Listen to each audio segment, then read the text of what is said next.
ایک نظریہ تھا جسے کہتے ہیں ایٹمزم، اور 23 صدی پہلے گریکس پرٹیکولرلی ڈیموکریٹس ان نے یہ ایٹمزم کے بارے میں سب سے پہلے کہا، ایٹمزم کے نظریے کے بارے میں، اور کہا کہ میٹر کے سب سے چھوٹے حصے کو کہتے ہیں ایٹم،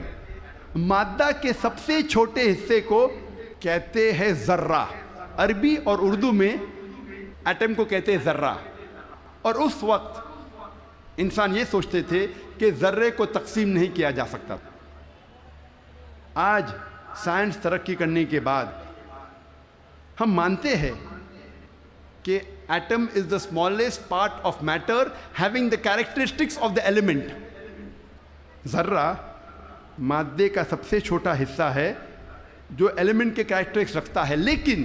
یہ ذرہ تقسیم کیا جا سکتا ہے انٹو پروٹونز، الیکٹرونز، نیوٹرونز۔ قرآن مجید میں ذرے کا ذکر ہے تو لوگ سمجھیں گے قرآن مجید آؤٹ ڈیٹڈ ہے، یہ پرانی کتاب ہے، ذرے کا ذکر ہے اب یہ آؤٹ ڈیٹڈ ہے۔ قرآن میں ذرے کا ذکر ہے، لیکن ذرے کے آگے کیا لکھا ہے وہ بھی ہمیں دیکھنا چاہیے۔ قرآن مجید میں لکھا ہے سورہ سبا میں، سورہ نمبر 34 آیت نمبر 3 میں، کہ انکار کرنے والے جب کہیں گے کہ وہ گھڑی کبھی بھی نہیں آئے گی، آخرت کے بارے میں، قیامت کے بارے میں، وہ گھڑی کبھی نہیں آئے گی، تو اللہ تعالیٰ فرماتے کہو ان سے ضرور آئے گی اللہ کی مرضی سے، جس کے پاس علم غیب ہے،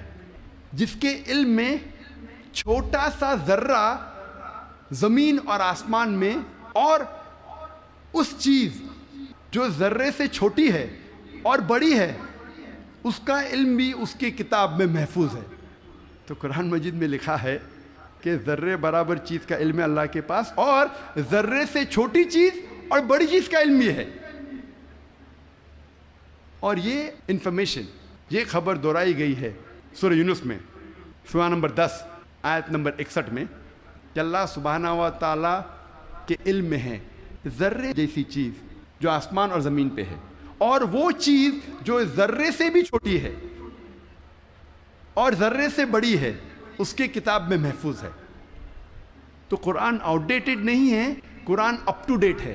قرآن پرانی کتاب نہیں، بٹ الحمدللہ جدید کتاب ہے۔